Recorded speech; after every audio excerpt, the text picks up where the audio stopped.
Hi, I'm Larry London, and this is Border Crossings. On today's show, we welcome an a cappella group from Arlington, Texas, who call themselves Pentatonix. Known for their bass lines, their riffing, beatboxing, and amazing harmonies, Pentatonix have won 3 Grammy Awards and achieved over 2.7 billion views of their videos. Pentatonix started in 2011, and their debut CD 3 years later was called PTX Volume 1. Now, after 5 very successful CDs, they are here to talk about their 6th, which is called Top Pop Volume 1. Join us for our conversation with the world-famous Pentatonix on today's Border Crossings.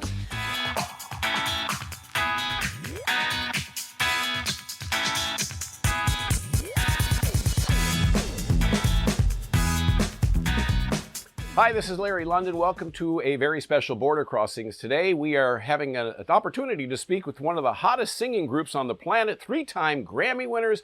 They've got over 2.5 billion views on YouTube, and they started in 2011 together. We'd like to welcome to the Voice of America, Pentatonix. Hello. Hey, Hi, everyone. How's it going? Hi. It's great to have you guys on the show. First of all, congratulations on all the success that you guys have had. I think you started together in 2011 or thereabouts? Thank you. Yeah, it was 2011. And you met in, high school? The three of us Three did. of us grew up together, yeah. And so what was it that made you guys decide to make an a cappella singing group together? Well, we originally formed for a radio competition, the three of us, that we didn't end up winning, but we loved singing a cappella so much that we decided to try out for the sing-off on NBC, and we added a couple more members. And we were always in show choirs and community theater. We just liked that kind of thing, so it was just a perfect fit. And I bet you when you started this, you never probably imagined the kind of success that you were going to have. I mean, it's been amazing. You guys won a Grammy for Best Country Pop Duo? How did you get that? Yeah. Yeah, wouldn't have guessed that. Did you ever see yourself in a country lane? I mean, how did that work? Not necessarily. I mean, no, we just kind of, through a series of events, got to work with Dolly Parton, and we ended up winning a Grammy for it. It was a whirlwind. And then you ended up in the film role in Pitch Perfect 2.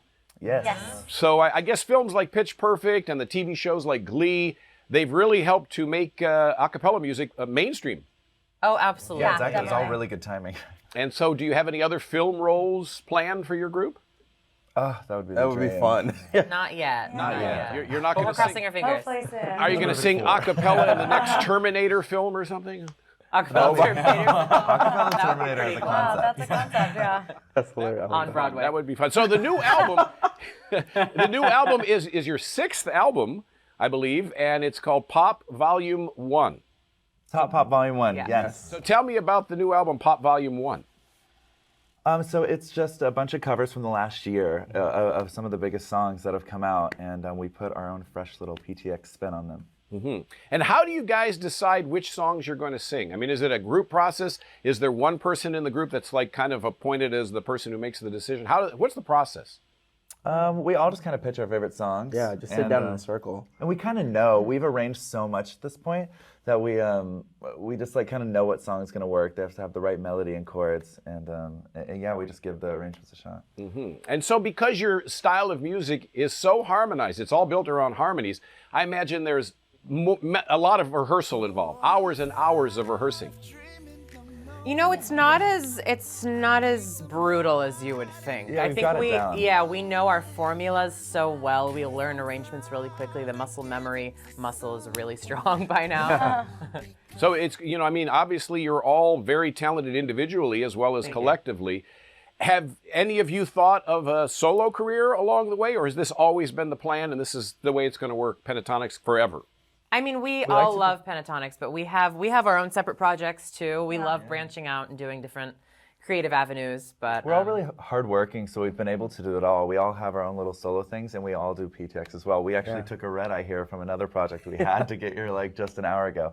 And so if we're willing to put in the work, we can do it all. Yeah, and it's really cool because when you do your separate things, you get to be artistic in that area, and then when you come back to Pentatonix, you have so much more and many more experiences that you can bring back to the group. Yeah. And you guys had, I guess, a member change recently. This is the first one since 2011? Yeah. First Yes, one, our yeah. first member change. So that's got to be difficult. I mean, when you lose one of the members of the family and you replace them, for the new person coming in, it's an adjustment, and for the rest of the guys and gals in the group, it's also a kind of an adjustment to get used to this person's vocal styles. Absolutely. Yeah, it was terrifying. I mean, when we came together originally in 2011, it just worked so well, and it felt like really divine how it just like kind of came together. So we thought, oh no, if we lose a member, is it going to all fall apart? So we had that paranoia, but Matt came in and he just totally killed it, fit in, has his own style, and I feel like we're off and running again, which is really cool. That's excellent. And the new singers featured with the rest of the group on the new CD, Pop Volume 1.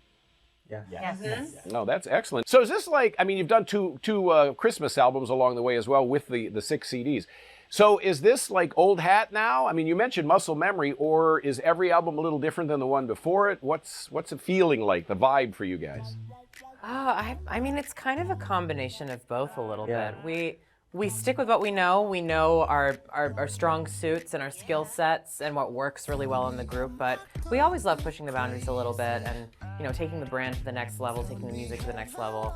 But we also know what our fans like as well. That's right. And I know that Maroon 5 started off as an a cappella group at UCLA called Kara's Flowers, and Sarah Bareilles was in the group at that. I didn't know that either. Really? Ah, see, now you know that. And so I Now we didn't know. know. Thank who do you guys listen to and get inspiration from?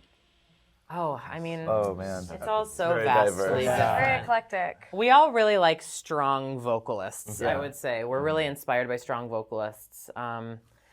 Beyonce, R&B singers. It's all so different. It's cool that our interests are so eclectic though, because we bring a lot of different ideas into like the arrangements and just into our like brainstorms in general. Do you do original things too? I mean, are there original songs? Yeah, our full Yes. album before this was a completely original album. Oh, so who does the writing? Is it a group thing? All of us, we all All of us, yeah. We do different sessions with each other, different combinations. We work with songwriters.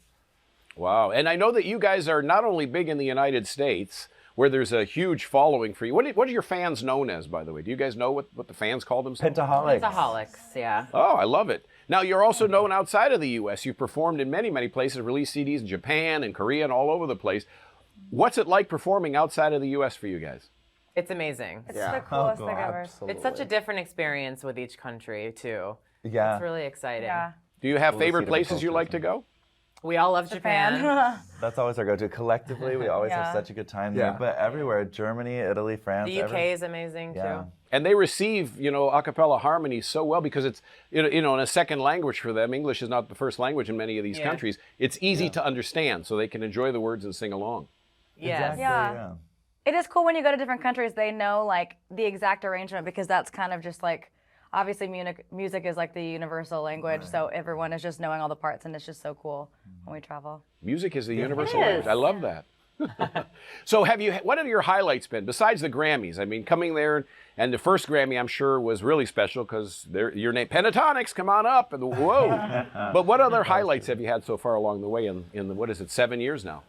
Yeah, I mean, there's been so many. That's Had really some hard to amazing say. collaborations. We sang with Dolly Parton. Yeah, and Reba McEntire Reba, and Jason Derulo. We've done some cool collabs. And some shows. We did like a show in Manila that we'll never forget. And I just remember some of our first shows in Japan. Yeah, one of the most memorable for me was when we did the American Music Awards because Harrison Ford is introducing us to sing the Star Wars medley, and we're singing with the John Williams Orchestra, and also Meghan Trainor is in the front just going, "I love you guys, y'all are awesome." Yeah, that was a surreal experience. Yeah, just so many along the way. Okay, well, that's it. How about website where people can go, social media, people can find you? Where do they go?